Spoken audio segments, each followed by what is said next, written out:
Bueno, antes que nada, muchas gracias a todos por estar aquí, por acompañarnos esta noche, con dos grandes escritores mexicanos, como ya lo dijo en la introducción. Gracias a Casa América Cataluña también por prestar el espacio. Como esta mesa está formada por tres mexicanos, me voy a permitir empezar con una frase que en México suelen decirnos las mujeres cuando estamos intentando ligar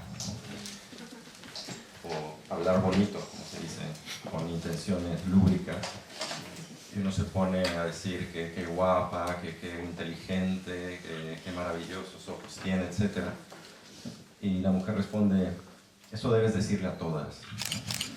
Y creo que en las mesas, en este tipo de situaciones también a veces parece, o puede parecer algo similar, que el presentador le dice siempre lo mismo de los autores, que son geniales y son magníficos y les gusta mucho su trabajo.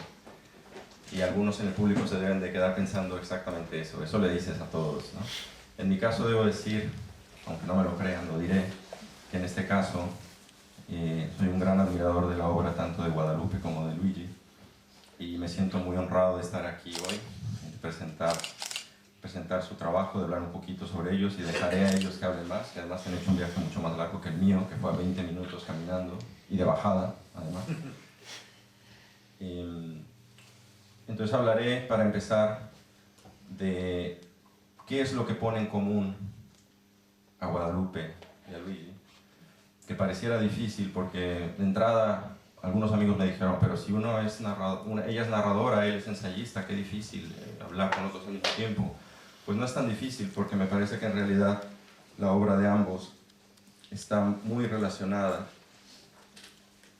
a pesar de los géneros, principalmente porque los dos son apólogos de la excentricidad, diría yo.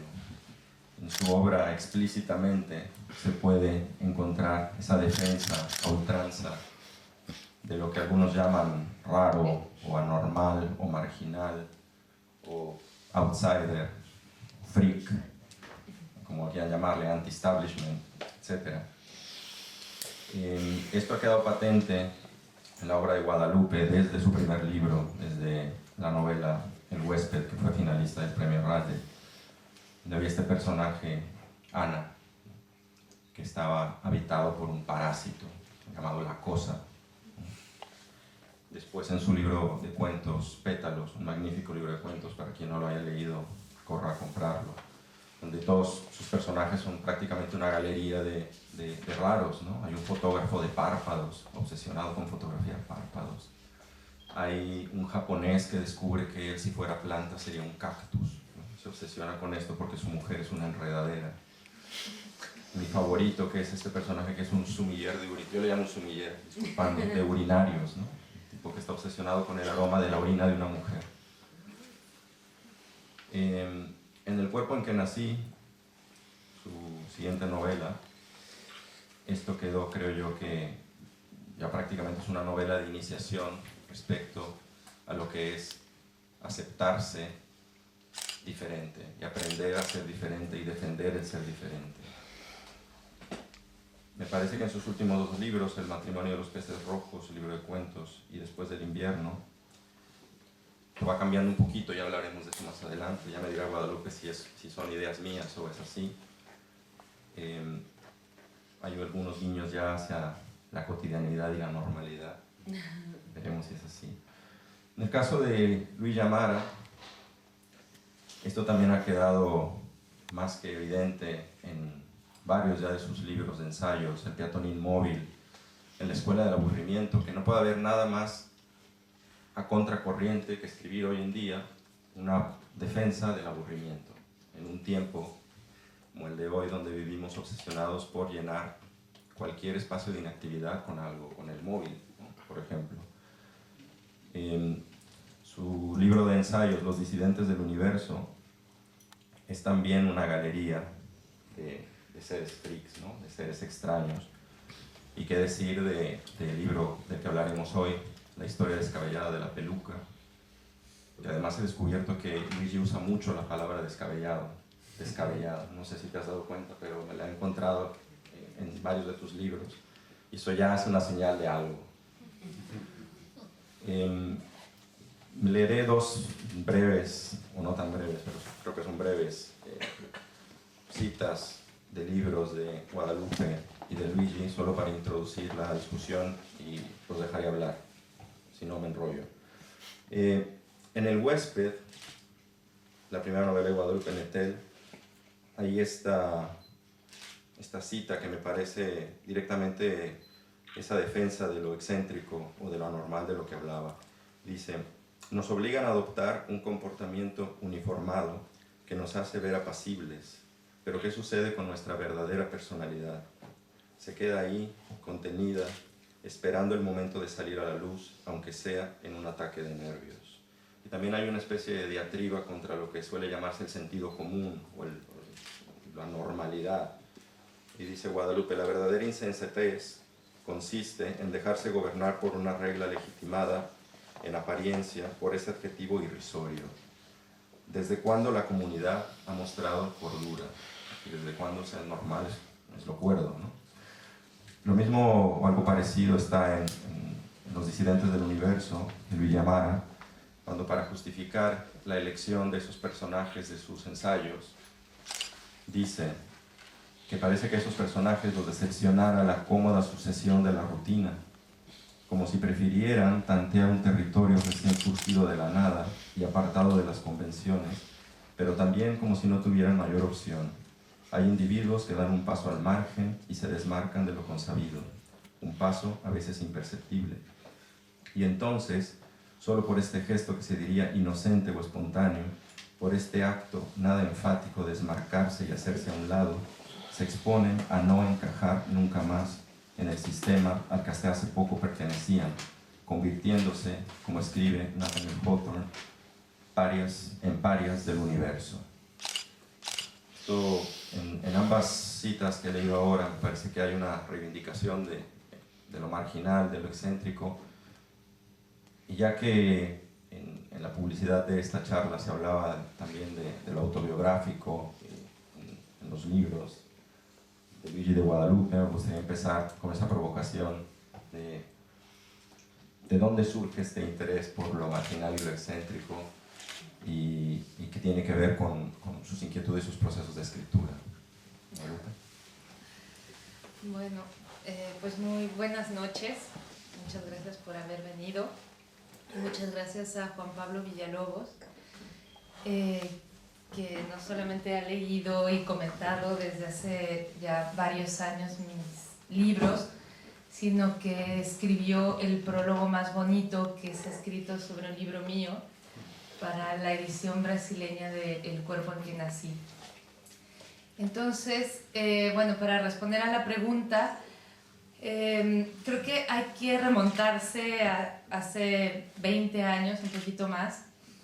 Al principio, bueno, en 1994, yo estaba estudiando literatura, ya sabía que quería escribir, ya había publicado algunos cuentos, un poco, más bien, muy fantásticos y lúgubres, sobre todo en alguno el personaje era un niño que mataba a su abuela, en otro había como un personaje que estaba obsesionado con una mancha que se veía en la cara y que los demás parecían no notarle, pero no tenía idea de hacia dónde iba a evolucionar ni qué era lo que quería hacer. Había publicado tímidamente estos cuentos en revistas y estaba muy desorientada en realidad, o sea que tenía como los temas enfrente de mí, no los veía.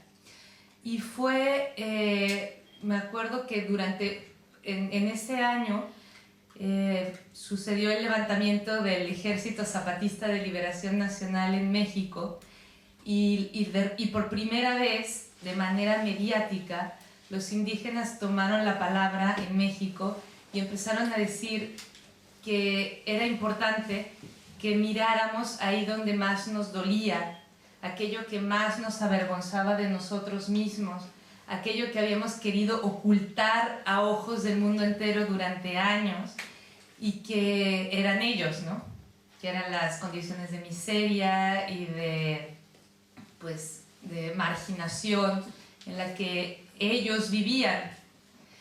Entonces decían, solamente cuando México logre ver de frente todo eso, lo que más le asusta, lo que más le avergüenza de sí mismo, va a poder encontrar la integridad que tanto nos hace falta. Y lo decían en el doble sentido, la integridad como espina dorsal de un ser humano, lo que lo sostiene y le hace mirar a los demás con la frente en alto, y también la integración, ¿no? Bueno, el mundo indígena con el mundo criollo que siempre le ha dado la espalda. Entonces yo empecé a preguntarme a mí misma, ¿qué sería si a nivel personal aquello donde yo tendría que mirar? O sea, ¿qué es lo que más me avergüenza de mí misma? ¿Qué es lo que más me asusta de mí misma? ¿Qué es lo que siempre he tratado de ocultar a ojos de los demás? Y empecé a indagar de esa forma, ¿no? En realidad pues siempre había crecido como una especie de freak, es cierto, porque nací con un problema en un ojo que es médico y que no solamente es el estrabismo que ustedes ven, sino que implica toda una manera de ver, y además había llevado un parche, como lo cuento en el cuerpo que nací durante la infancia, en el ojo que sí era normal. Entonces todos los niños se preguntaban, pues, ¿cómo será el ojo que se tiene que tapar si el que descubre es así, ¿no? Entonces era como esta sensación de siempre haber querido ocultarme y pasar por los bordes y rasando los muros para que no vieran aquello que a los demás les desagradaba o les incomodaba, ¿no? Entonces, bueno, empecé a mirar de frente todo esto, toda esta historia, el miedo a quedarme ciega, a perder la poca vista que tenía, y de ahí surge esta primera novela, que es El huésped, y que habla de una chica que tiene un parásito dentro, y ese parásito, pues ella no quiere que nadie se dé cuenta de que es un parásito psicológico, ¿no? No es, en este caso, aunque después abundado en el tema de los parásitos y los he tratado de muy distintas maneras y he hecho un poco una galería de parásitos también, pero este era como el primero, el original, y era psicológico sobre todo. Y entonces ella sentía que tenía una presencia extraña, ajena a ella, que de alguna manera la obligaba a hacer cosas que ella no quería hacer, ¿no? Y que sobre todo nadie se podía dar cuenta de que existía este ser. Entonces tenía que ver, bueno, con la idea de ocultar a ojos de los demás aquello que nos avergüenza. Y yo creo que en ese momento fue cuando realmente encontré una beta, ¿no? Una beta de todo lo que yo podía decir, porque era mi experiencia, pero también porque me interesaba seguirlo explorando como tema literario. Y a partir de ahí surgieron pues casi todos mis libros. Digamos que eso está en el origen de la poética de mis libros, si es que hay alguna, ¿no? Y la marginalidad pues es un tema que sí me ha obsesionado y que he ido revisando de muchas maneras. También encontré ahí una estética. Por ejemplo, en el libro del que hablaba Juan Pablo Villalobos, que es Pétalos y otras historias incómodas, todos los personajes, para mí, la idea que sostiene el libro, el hilo conductor, es mostrar que esta gente en apariencia rara, con manías, con obsesiones, con tics, con trastornos del comportamiento, pueden resultar muy bellos, iluminados con una luz particular, ¿no? La luz de la aceptación y de el que busca la belleza no como un canon establecido por la publicidad o por las revistas de moda, sino por aquello que busca lo único, lo original, lo genuino. Y finalmente es lo que buscamos en las obras de arte, por ejemplo, ¿no? O sea, lo que nos atrae de la obra, no sé, de algún autor, de un pintor, pienso en Bacon, por ejemplo, es que sea tan reconocible y tan irrepetible, ¿no? O sea, es único y no se puede imitar. yo creo que los seres humanos tenemos eso también, tenemos ese tipo de belleza que buscamos en el arte y por algo la anhelamos en el arte, ¿no? Es como reencontrarnos con esa belleza que de alguna manera nos han robado. Y la idea era justo proyectar esta luz particular en este tipo de personajes y mostrar que podían ser bellos siendo monstruosos, sin dejar de serlo, ¿no? Y justo porque eran monstruosos, eran frágiles y nos producían toda esa serie de sensaciones que generan muchas veces el arte, que es conmoverse, que es emocionarse, resonar como resonan los instrumentos con ellos, ¿no? Bueno, ya me extendí un poco. Bueno, ahora que usaste la palabra monstruo, ¿no? El adjetivo monstruoso, que no usé antes, pero que tiene esta acepción, normalmente se ve como una acepción negativa, ¿no? Pero tiene esta acepción también de lo único, ¿no? De ser único, que no existe, también en el caso de Luigi hay estos personajes en sus ensayos, ¿no? Aquel hombre que está enamorado de las mujeres barbudas, que normalmente no son el canon de la belleza, ¿no? O explícitamente aquel taxidermista de monstruos, ¿no? También en uno de tus ensayos. Háblanos un poquito de dónde surge el interés por este tipo de personajes. Hola, buenas noches. Bueno, es como difícil responder a esa pregunta porque es casi como intentar responder por qué escribo de la manera que escribo y los temas que me interesan, ¿no? Pero digamos, yo creo que me ha interesado centrarme en este tipo de asuntos, sobre todo para regresar al mundo cotidiano y poderse reconciliar con el mundo cotidiano. A mí no me interesa la rareza per se, ¿no? Por su, digamos, en ese sentido, no me mueve la misma búsqueda que a Guadalupe, ¿no? A mí me interesa ver lo diferente para poder poblar el día a día de un modo, digamos, activo, entusiasta, imaginativo, ¿no? Entonces me gusta hacer contrastes con esa anomalía, con esa diferencia, pero siempre como pensando en la pregunta de cómo vivir yo sin caer en el aburrimiento, sin caer en la decepción, en el desencanto, en la grisura de no ver lo que me rodea, ¿no? Y entonces a través de esta serie de contrastes que lo he buscado, ¿no? Diría, por ejemplo, que cuando yo conocí a Guadalupe, que la conozco desde hace mucho tiempo, que éramos adolescentes o no sé,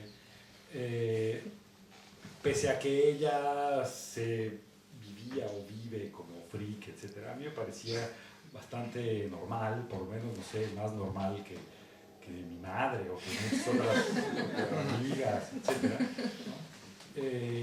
Bueno, pero es que tu madre, Luigi. nunca se me ocurrió, digamos, obvio tenía sus manías, sus rarezas, etcétera, pero tampoco me parecía algo cercano a la mujer barbuda, ni mucho menos, ¿no? Y por otro lado diría que al mismo tiempo, si miras con suficiente atención a alguien, a quien sea, poco a poco lo vas a empezar a ver como una anomalía, ¿no? Como un poco monstruoso, ¿no? O sea, basta detenerse un poco en ver las manías, incluso los gestos, la cara, las cosas que uno elige, etcétera, para que empiece eso a cobrar una dimensión Caetano Veloso, perturbadora, ¿no? en la canción dice que nadie de cerca es normal. Exacto. Y así, por ejemplo, en el caso del libro de la peluca, me interesaba centrarme en la peluca, precisamente porque es como una suerte de artículo ya pasado de moda, empolvado, envejecido, o esa es como la representación de entrada que tenemos. Y entonces nos permite ver qué hacemos hoy, cuáles son nuestras pelucas contemporáneas para transformarnos, para impresionar, para seducir, para detentar el poder, etc. ¿Cuáles son los artilugios, digamos, con que nos reinventamos y construimos nuestra imagen? Entonces es como una excursión por contraste para siempre volver a lo que hacemos, ¿no? Para no perder de vista lo raro que somos en la cotidianidad, en esa cotidianidad que ya no advertimos, ¿no? Yo creo que entrando ya al tema de los pelos, la peluca, alguien imagino que en algún momento se detendrá a pensar por qué hay tantos pelos en la literatura mexicana y sobre todo en la reciente, ¿no? Y en el caso de Guadalupe hay un cuento en Pétalos que se llama Besoar, en el que hay un personaje que es una mujer que está internada en una clínica de adicciones con su novio por drogas, pero en realidad ella dice que su vicio original, al que llama vicio matriz, ¿no?, es arrancarse el pelo, ¿no? Se arranca el pelo. Y entonces está esta mujer en la búsqueda del besoar, que es una bola de pelo con poderes curativos. Una bola de pelo que sería una especie de curarlo todo, sí, una receta para alcanzar la calma perfecta. Antes de entrar a la peluca, cuéntanos de dónde viene esa historia de los pelos. Bueno, es cierto, escribí al respecto y es verdad que el pelo siempre me ha obsesionado. Me parece que la gente pone mucho de su imaginario sobre sí mismo o invierte mucho de su idea de identidad en el pelo, ¿no? He hablado con peluqueras, bueno, también uno de estos protocuentos de los que hablaba hace rato, que publiqué en revistas y que nunca salieron en libros, era acerca de una peluquera malvada que dejaba mal a la gente, sobre todo si tenían una boda o ellos mismos iban a casar, era el gran día, los arruinaba, ¿no? Y era un placer así perverso que ella tenía. Y es que es verdad, yo he hablado con peluqueras y me dicen la gente, digo, pero a ver, yo confieso que he llorado porque me cortan mal el pelo. Los demás también lo hacen y la peluquera me dijo, sí, nadie lo va a reconocer, pero todas lo hacemos, ¿no? Y probablemente todos, ¿no? Entonces, bueno, Luigi iba a hablar más acerca de esto porque realmente se detuvo en el tema de qué significa la cabellera para la gente y lo hace muy bien, de hecho, en el libro, la cabellera postiza o no postiza. Y bueno, en este cuento del que hablaba Juan Pablo, pues sí, es una chica que se arranca el pelo, pero porque descubre que en ese gesto mínimo de arrancarse un pelo y voltear a ver la raíz y engullirlo, un tic muy común, por cierto, que seguramente habrán visto en el tren o deténganse sobre todo en los largos trayectos en los que la gente no tiene que hacer nada, la fila del banco.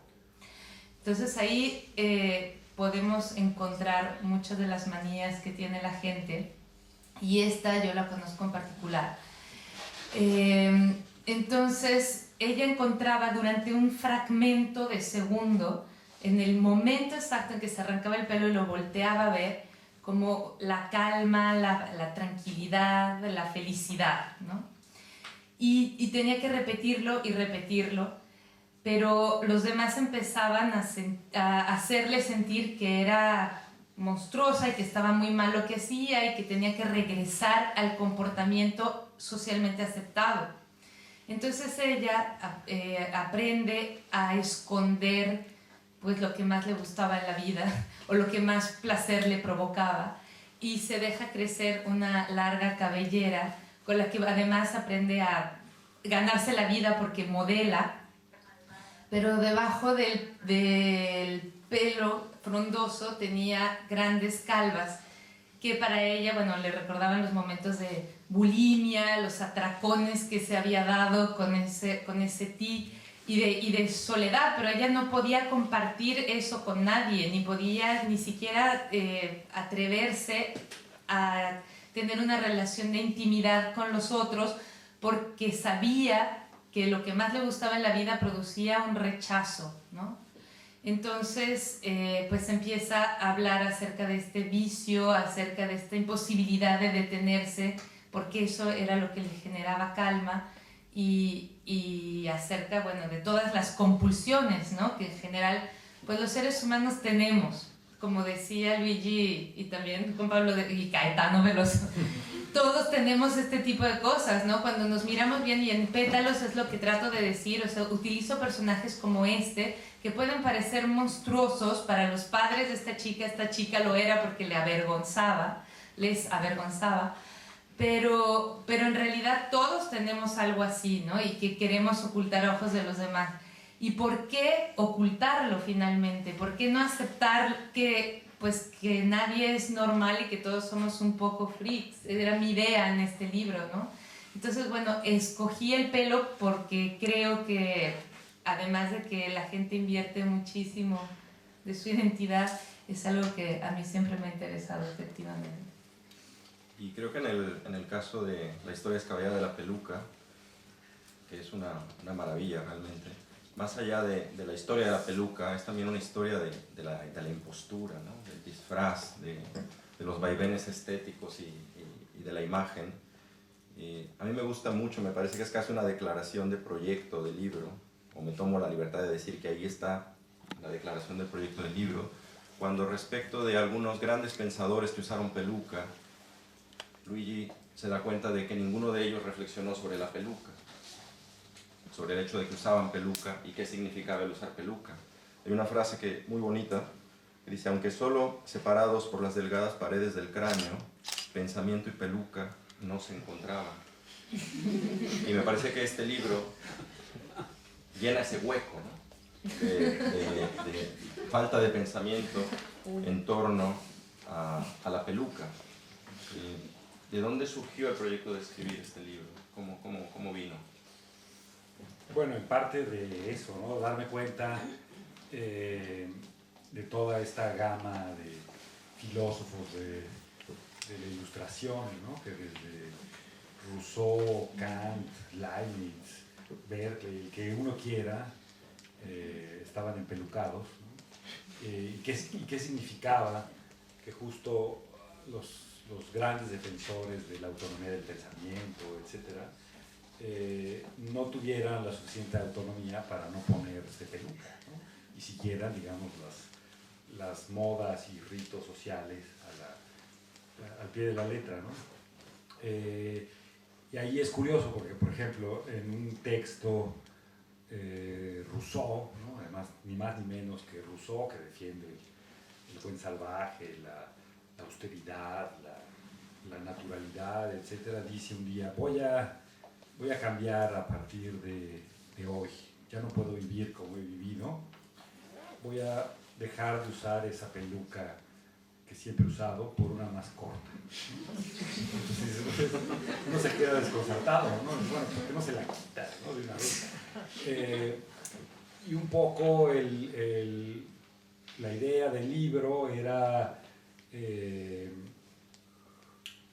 ponerse a reflexionar sobre este tema ninguneado a lo largo de la historia del pensamiento, ¿no? Justamente porque parecería frívolo, superficial, ¿no? Pensar en el cabello, ¿no?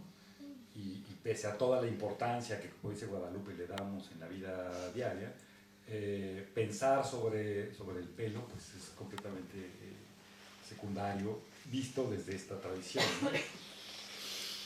Cuando leí en un diálogo de Platón que para Platón el pelo era impensable, ¿no? Que así lo cataloga, él decía que no puede haber, dice, no puede haber una idea, una forma del pelo, como no lo puede haber de la basura, de la mugre, ¿no? Etcétera.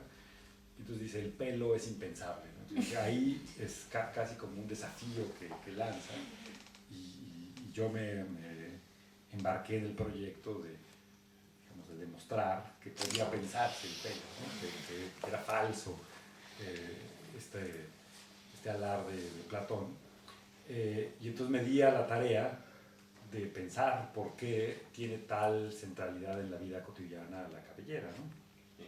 Pero también hay algo, no solo,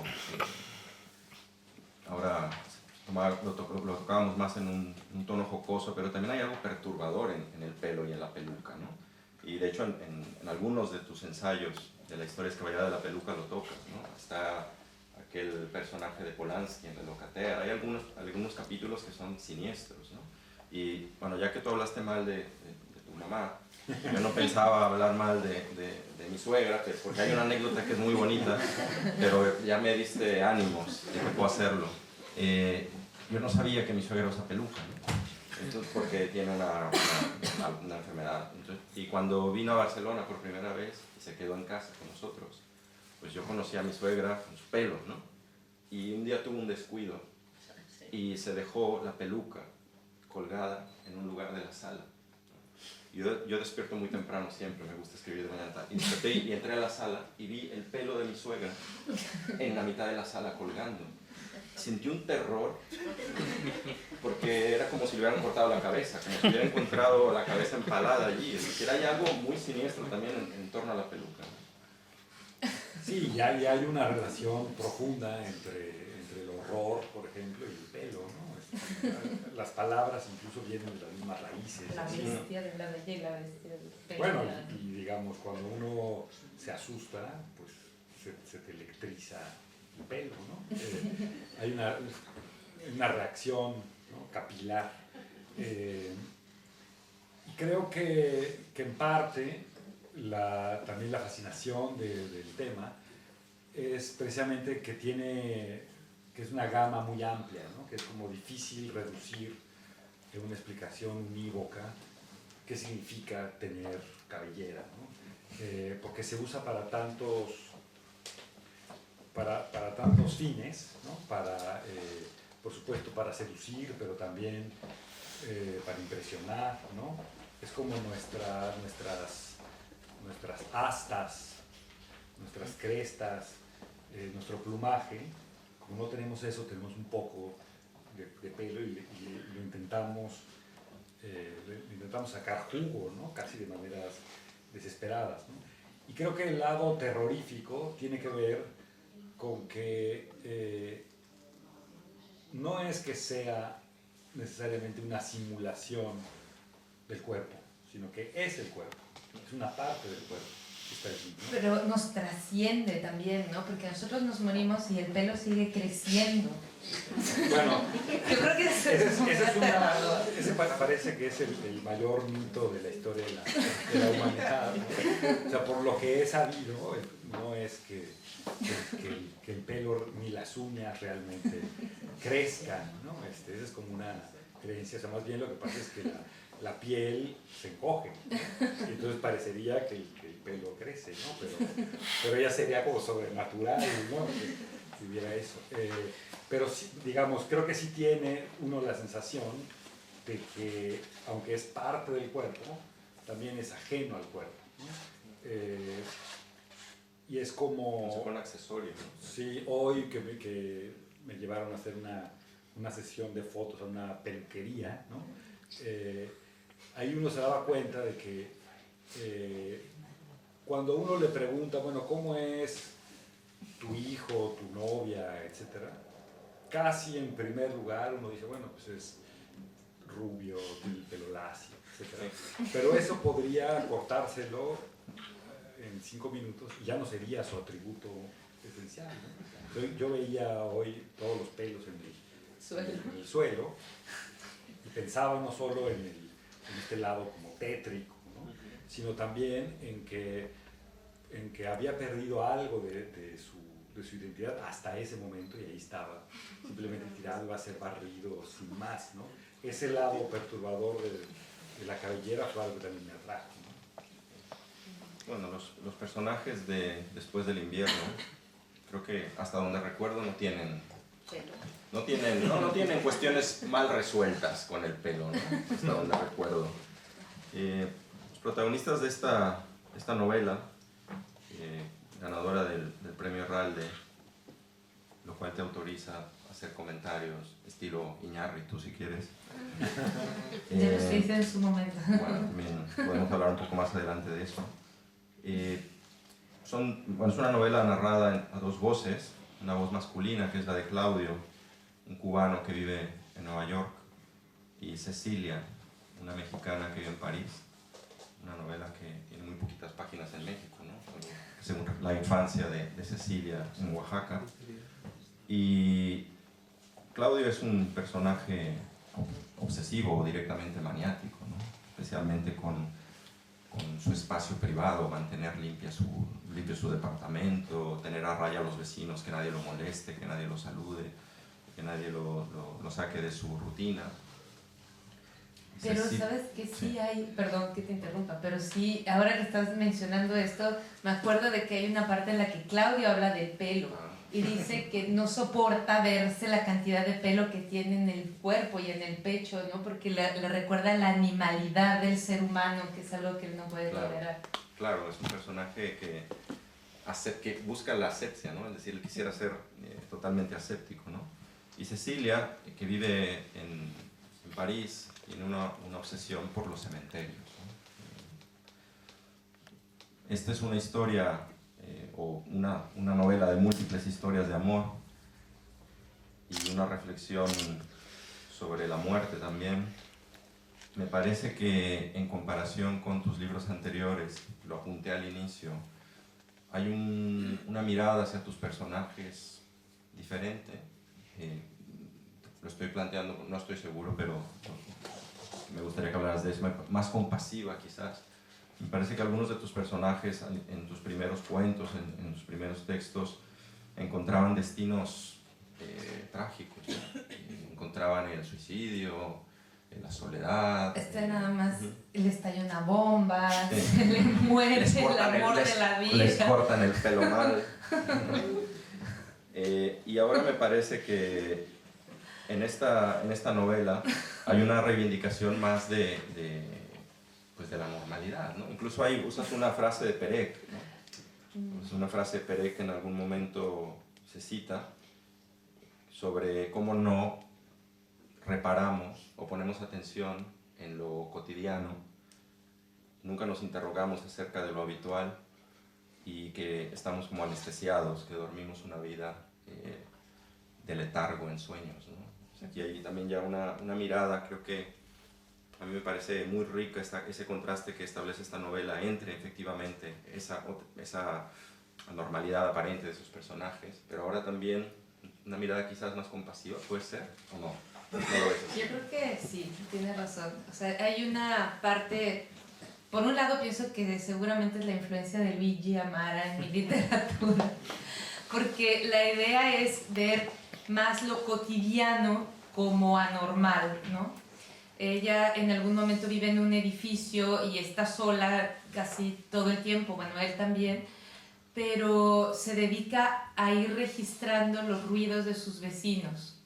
Cuando el vecino al lado de la izquierda prende la cafetera o empieza abre el grifo de la bañera para darse un baño de inmersión, o cuando, no sé, llega la vecina con los tacones siempre en la noche, ¿no? Trastabillando por la escalera y luego en su casa lo sigue usando. Y entonces va haciendo como un inventario de todos estos ruidos, ¿no? Y se obsesiona con la cantidad de minutos que tarda un vecino en particular en orinar, la cantidad de minutos que dura la ducha de tal otra vecina. Entonces es como la idea de ir encontrando lo extraño, o lo extraordinario en lo infraordinario, como decía Perec, ¿no?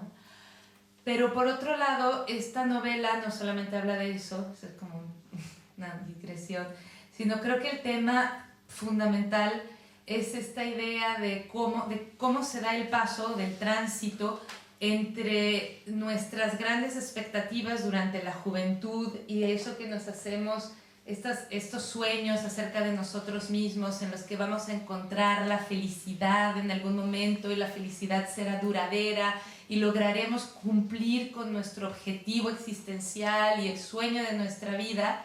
Y ese paso tan en realidad sutil y veloz, que es casi como cuando pasa de ser de día a ser de noche, o este twilight, esta luz, como en francés dicen, entre perro y lobo, que se da realmente en un parpadeo, y es cuando nos damos cuenta de que pues eso ya fue, ¿no? Y que en realidad estamos del otro lado de la vida, el lado descendente. Y entonces fue muy, bueno, fue extraño. Hace un par de días estuve en la Complutense hablando de esto con los estudiantes y me miraban con cara de qué estará hablando ella. Y la profesora, los profesores que estaban ahí asentían como entendiendo perfectamente lo que estaba diciendo, ¿no? Entonces, bueno, pues es una cuestión también de edad. Y creo que yo quería hablar justo del paso de estos sueños megalomaníacos que de repente tenemos, y la idea de aceptación, ¿no? De aceptación de que en realidad la felicidad existe y está aquí y ahora, como decía Luigi, en lo cotidiano, ¿no? Luigi no hablaba de la felicidad, hablaba de la belleza y de lo sorprendente. Una silla resulta sorprendente, un vaso puede resultar sorprendente. Y nuestra vida cotidiana puede resultar feliz. Y no es esta idea de que un día lo vamos a obtener si luchamos, si nos empecinamos, sino que se trata de verlo, ¿no? Y cito a Julio Ramón Ribeiro, a quien ya había citado en otra ocasión, y que dice: seres imperfectos en un mundo imperfecto, estamos condenados a recibir solo migajas de felicidad. Pero estas migajas de felicidad, y esta cita que podría a primera instancia sonar de lo más pesimista, en realidad para mí es esperanzador, porque por fin, cuando dejamos estos sueños de grandeza, podemos apreciar las migajas de felicidad, podemos darnos cuenta de que esas migajas de felicidad son las que nos tocan, nos corresponden, apropiarnos de ellas, disfrutarlas al máximo, ¿no? Y por eso está esa compasión de alguna manera. Somos seres imperfectos y así somos hermosos, y así es como podemos realmente, cuando empezamos a aceptarnos, a disfrutar realmente de lo que nos corresponde, que es nuestro bien, nuestro derecho. Y una de esas posibles brechas entre la expectativa y la realidad, que a veces va marcada por el paso del tiempo o por la enfermedad, es justamente que se te caiga el pelo. Sí. Y creo que en la historia escabellada de la peluca está magníficamente ilustrado en la historia de Andrea Agassi, el tenista, que había hecho de su cabellera un símbolo, era por el cual era identificado, y de pronto eso dejó de existir. Y entonces empezó a usar un peluquín. Bueno, cuéntalo tú mejor, yo porque voy a contarlo. Sí, creo que el caso de Agassi es interesante porque él se empezó a volver prisionero de su imagen de rebelde. Él jugaba a ser así como el rockero del tenis, ¿no? Y parte de la fuerza de su juego, además de que era bueno, digamos, tenísticamente hablando, consistía en impresionar, ¿no? En impresionar, en romper las expectativas del otro, ¿no? Y en esa consistía buena parte de su juego. El problema es que llegó un momento en el que empezó a perder cabello y no podía ganar los partidos solo impresionando al rival, ¿no? Tenía que además realmente vencerlo, ¿no? Y en lugar de renunciar a esa imagen, que además lo contrata la compañía Canon de cámaras y le pone un eslogan que se vuelve contra él, ¿no? Que era: la imagen lo es todo. Entonces él se ve obligado a repetir en los anuncios de imagen de todo y empieza a ser víctima de sí mismo, ¿no? Hasta que después viene así ya con un final de película de lo que pasan en los autobuses, ¿no? Cuando Steffi Graf lo convence de que ya se exhiba su calvicie, ¿no? Se vuelve a vestir de blanco y ahí empieza a ganar, ¿no? Ese final feliz, un tanto insoportable, en realidad viene precedido por un gran drama, ¿no? De alguien que no puede separarse, ¿no? Y claro, involucra, por un lado, a Sansón, ¿no? Está la mitología de la fuerza y la virilidad asociada a la cabellera, pero también otras cosas, ¿no? Justamente lo importante que es impresionar a los demás, ¿no? Yo leí un texto, mi hijo está muy obsesionado con los dinosaurios y empecé a leer que todas las crestas, todos los collarines que tenían los dinosaurios en realidad, incluso las plumas, ¿no? Cuando se convierten en pájaros, no tenían al principio otro fin que un fin de impresionar, ¿no? Impresionar sexualmente o impresionar en el ataque, ¿no? Pero, por ejemplo, las grandes crestas de los herbívoros serían como una patata frita para un tiranosaurio rex, o sea, no le servían realmente de coraza, ¿no? Era puro despliegue, ¿no? Y creo que es algo a lo que le prestamos poca atención, ¿no? Cuando en realidad todo el tiempo estamos haciendo un despliegue no solo corporal, pero muy corporal, para proyectarnos, para decir cosas, ¿no? Incluso para ejercer el poder, ¿no? En México ahora no hay ningún aspirante a un puesto que no se deje un copete estilo presidencial, ¿no? Y eso creo que ahí está, ¿no? O sea, uno ve a los distintos aspirantes a ser gobernadores del estado y empiezan a dejarse un copete. La reinterpretación del penacho, ¿no? Exacto.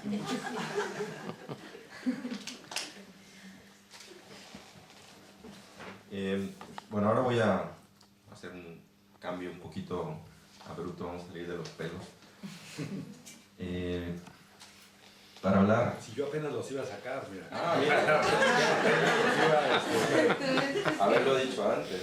Es que me la iba a poner para... Como ustedes no me conocen, o casi nadie, me la iba a poner, pero como ayer lo hice en Madrid, me dio tanto calor y yo estaba desesperado de la comezón mientras sucedía la presentación. Hoy prescindí pero un poco para ilustrar el horror, ¿no? ¿Por qué la tengo que tener yo? Ahora que pensé que ahora... Antes de que cierren el tema de los pelos, por favor, mejor de otra cosa. Sí, pero déjenme contarles cómo que en esta dualidad Madrid-Barcelona, me enteré hace muy poco de que en Madrid, o sea, según una chica que había vivido antes en Barcelona y que yo conocía de cuando viví en Barcelona, la vi el primer día que llegué a Madrid y le dije, ¿cuál es la diferencia entre las catalanas y las madrileñas? Y me dijo, es que mira, las madrileñas siempre están con pieles encima y peinado de peluquería, pero abajo tienen vaqueros y deportivas. En cambio en Barcelona la gente se fija muchísimo más en los zapatos que llevan, ¿no? Y no tanto en el peinado. Entonces me sorprendió muchísimo, no sé, después el público podrá decir si está de acuerdo con esta lectura o cómo es la visión del pelo que tienen aquí. Sí, y ahora recordé que en la historia de la peluca hay un personaje increíble que es barcelonés, sí, que es el señor Sardina. Bueno, así. Antoine de Sartin, o Sartin, no sé, yo no sé tanto francés, Sartin, que era el perseguidor del Marqués de Sade, ¿no? Y que pudo escapar de la guillotina por los pelos, literalmente, y volvió a Barcelona, ¿no? Sí. Que no sé si se ha conocido aquí, pero bueno, él fue el que puso a la peluca del lado de la justicia, ¿no? Digamos, siempre la peluca había estado del lado del crimen, ¿no? Del lado del disfraz, ¿no? Etcétera. Y él empezó a utilizar distintos modelos de pelucas para distintas labores policíacas, ¿no? Entonces tenía la peluca para interrogar, por ejemplo, ¿no? Luego la peluca para censurar y la peluca para impartir justicia, etc., ¿no? Tenía una colección así como de más de 80 pelucas en función de los distintos momentos, ¿no? Y a mí me atrajo ese personaje pues porque reconocía de manera rotunda la teatralidad que rodea los actos humanos y en particular los que tienen que ver con la justicia, ¿no? Y resulta que, bueno, que una de esas pelucas fue la que después se impuso entre los jueces británicos, ¿no? O sea, la herencia del señor Sardina es ni más ni menos que todas estas pelucas aborregadas que luego llegaron a... Y que se dejaron de usar hace no mucho. Hace no mucho, hace digamos 8 años, ¿no?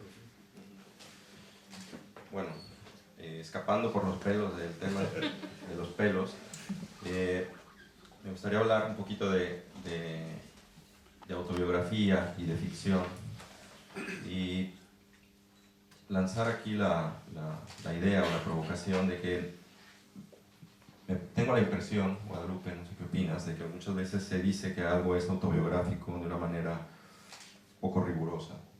Porque decir, bueno, Guadalupe vivió en París y el personaje vivió en París, ¿no? Por eso y tal, ¿no? Es autobiográfica. Quizás lo sea, no lo sé. Yo no te conocí en París, no sé cuáles eran tus circunstancias. No sé si tu ventana daba a un cementerio, ¿no? Por cierto, las ventanas en la novela son importantes, ¿no? La ventana que no da a ningún lugar en el departamento de Nueva York de Claudio, y esa ventana que da a un cementerio en el departamento de Cecilia. Y esta coincidencia de rasgos circunstanciales, vamos a llamarlo así, autobiográficos con lo que acontece en la ficción, lleva muchas veces a esa afirmación de decir, la novela es autobiográfica. Después del invierno es una novela autobiográfica. Pues no, yo no diría que es una novela autobiográfica. Mi novela autobiográfica es El cuerpo en que nací. Ahora, la autobiografía está presente en la obra de todos los autores porque siempre necesitamos pues inspirarnos de experiencias que hemos tenido, sobre todo de emociones que hemos tenido, ¿no? No se puede hablar de la humillación sin haberla vivido, no se puede hablar del desencanto sin haberlo vivido, no se puede hablar acerca de la desesperanza o de la desesperación, ni del hambre, por ejemplo. Entonces, pues sí, tiene que ver con experiencias que tuve en Francia, definitivamente, con el hecho de ser extranjero, que es una experiencia mía, pero algunas anécdotas, ¿no? Como esta del taxi, en la que el personaje, de repente un taxista baja a Cecilia del taxi porque su abrigo es demasiado viejo y va soltando pelusa. Y eso, bueno, tenía que contarlo porque es realmente muy descriptivo de la personalidad de los taxistas parisinos, ¿no? Y de cómo de repente se pueden poner tan insoportables. Pero bueno, fuera de estas cosas y la parte final, sobre todo la relacionada con los hospitales, que también era algo que una especie de cuenta pendiente, tenía que contar esa historia, al punto que la escribí, tuve que cortar al final como 35 o 40 páginas de tanta experiencia de hospital que necesitaba contar. Me di cuenta que para la novela eso realmente era muy nocivo y que debía de ajustarla en pro de la coherencia del libro y de su propia... O sea, tú necesitabas escribirlo, pero la novela no necesitaba esas páginas, ¿no? Estas 35 justo no. Pero bueno, fuera de eso, pues no es una novela autobiográfica, es mucho más cosas inventadas, ¿no? Tú no llevas peluca, o sea que bueno, esta no sé si te la pones en algunas ocasiones para que tus ensayos sean autobiográficos, pero sí hay un concepto en tu Medito obra. Sobre ella, en lugar del cráneo, un poco Sí, la peluca. Sí. es más inquietante que incluso que el cráneo. Por metonimia, como decía, lo citas a Margot Glantz en el libro, ¿no? Tú hablas de ensayos conjeturales, y de la conjetura, que es un concepto importante en tu obra. Entiendo que cuando no hay suficiente documentación o información para abordar una historia, hay una especie de licencia que te da la conjetura y que es prácticamente la ficción. Esto evidentemente tiene una conexión con Borges, ¿no? Si no me equivoco. ¿Son tus ensayos a veces totalmente ficticios o siempre hay algo, aunque sea un germen, una cuota de realidad en ellos? Bueno, creo que los novelistas y los cuentistas suelen creer que tienen el monopolio de la ficción, ¿no? E incluso de la narración, ¿no? Se les llama narradores, ¿no? Como si un poeta no narrara o un ensayista no narrara también a su manera, ¿no? Y el libro donde está esa idea de los ensayos conjeturales, que se llama Los disidentes del universo, yo me propuse hacer ensayos totalmente narrativos, justamente en contra de esa idea de que el ensayo no podría narrar, ¿no? E intento que sí haya, digamos, verdad, pero en el sentido, que siempre haya verdad, en el sentido de que yo esté implicado personalmente, que me importe, que eso me lleve a algo, ¿no? Que eso transforme de algún modo mi pensamiento, mi manera de estar, ¿no?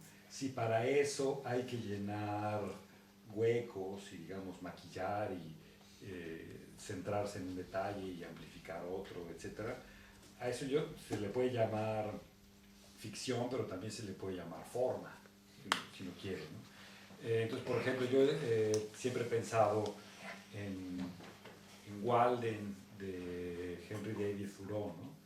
Él escribe Walden después de haber estado en la aventura en los bosques. Entonces, claro, muchas cosas que cuenta que pasaron allí, hay investigadores eruditos que dicen que no pudo haber sido exactamente como él lo puso, ¿no? O sea, digamos, incluso hay gente que ha dicho, bueno, pero ¿cómo lo vamos a creer a Thoreau su proyecto de aislarse en el bosque si está documentado que cada tanto regresaba a casa de sus padres a tomarse un tecito, ¿no?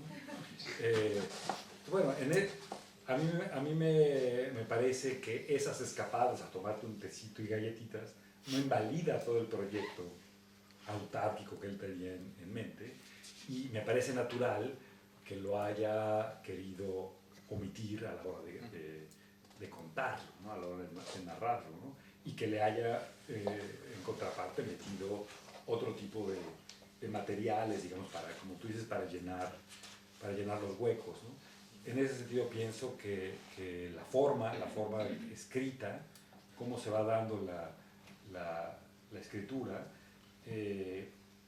tiene que estar en función de esa honestidad o esa búsqueda verdadera en la que uno está implicado, ¿no? De otro modo, sobre todo en el terreno del ensayo, pienso que pierde piso, ¿no? Y en esa medida cabe la conjetura, ¿no?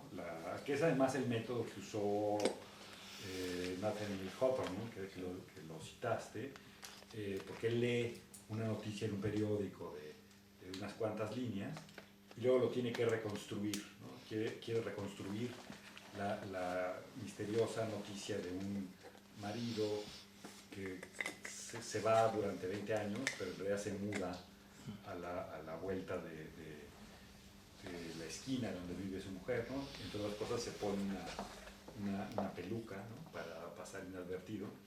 Y él, para reconstruir eso, pues claro, inventa, para llenar estos huecos, pero gracias a eso crea una suerte de verdad. Pues. Bueno, vamos a ir un poquito terminando, pero no quería dejar de mencionar hoy, 26 de febrero,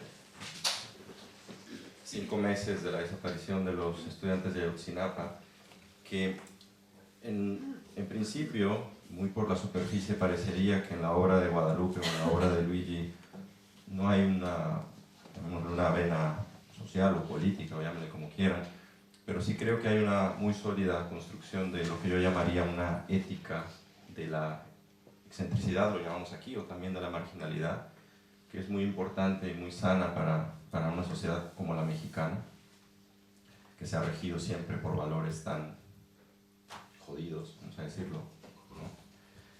Y quería un breve comentario, o tan breve o tan largo como quieran, sobre lo que significa para ustedes hoy escribir en el contexto en el que estamos, y ya está. ¿Quién se quiere avanzar primero? Bueno, yo siempre he estado en contra de la literatura comprometida, la verdad, tengo que decirlo. Creo que si viene de forma natural escribir acerca de una causa social o de lo que pensamos que debería de ser la sociedad, me parece muy bien que surja, pero no imponerse el deber ser, ¿no? Yo tengo que, como sé escribir y esta es mi herramienta, mi arma, dicen los escritores comprometidos, pues tengo que sacarla y disparar con ella, ¿no? Justo fue una reflexión que tuve hace 20 años mientras estaba completamente pues entregada al movimiento zapatista, y me di cuenta de que en realidad la literatura pues no, a la literatura no le hace bien este deber ser, y tampoco a la causa que uno defiende le hace bien un libro comprometido, ¿no? Lo que creo es que si eres un ciudadano responsable y sabes escribir, vas a encontrar otros espacios donde puedas decir lo que opinas, ¿no? Y eso es lo que me ha pasado a mí últimamente en textos de periodismo, en una columna que tengo, en otros espacios donde se puede escribir, pero no en el de la ficción o las novelas. Por el momento no se ha dado de forma natural, entonces no lo voy a hacer ni lo estoy haciendo, ¿no? Creo que sí hay que ser en este momento un ciudadano responsable, porque México está ya, hace mucho que estamos en una época de absoluto desastre. Van 200.000 muertos desde que empezó la guerra contra el narco. 200.000 muertos se dice fácil, pero es más que toda la dictadura chilena, argentina, brasileña juntos. Más que los muertos que hubo en Colombia. Y hay 22.700, casi 23.000 desaparecidos, ¿no? No sabemos dónde están ni su cuerpo, ni qué pasó con ellos, ni está aclarado su destino. Entonces, la gente, a partir de justo de lo que sucedió en Ayotzinapa, creo que ha habido una especie de despertar, digamos, de conciencia de la sociedad civil, como ocurrió en 1994, pero esperemos que de forma más prolongada y más eficaz, ¿no?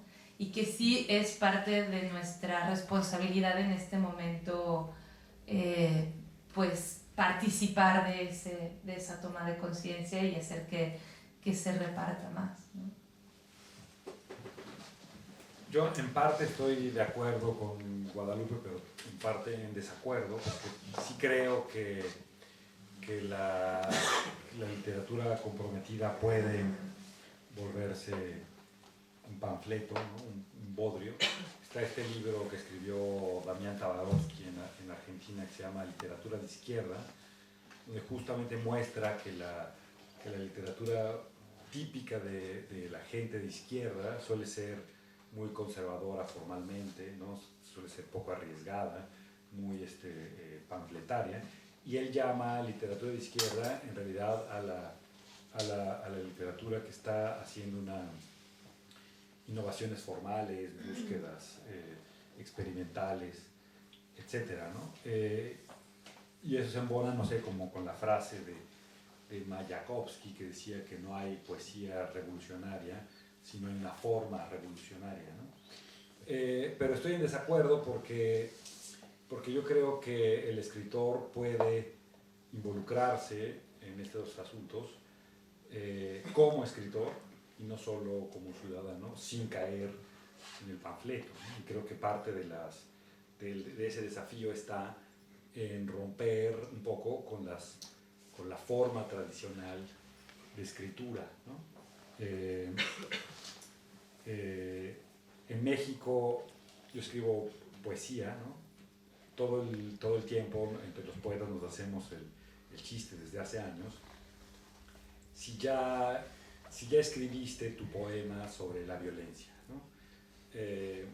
Un poco diciendo que todo el mundo lo hace, pero al mismo tiempo que es inútil, ¿no? Que es inútil hacerlo, ¿no? Entonces, claro, ya ahora hay los poemas sobre Ayotzinapa, ¿no? O sea, antes era quizás sobre las muertas de Juárez, sobre lo que sea, y ahora ya cada quien tiene su poema sobre Ayotzinapa, ¿no? Y eso quizá es un tanto estéril, pienso yo, ¿no?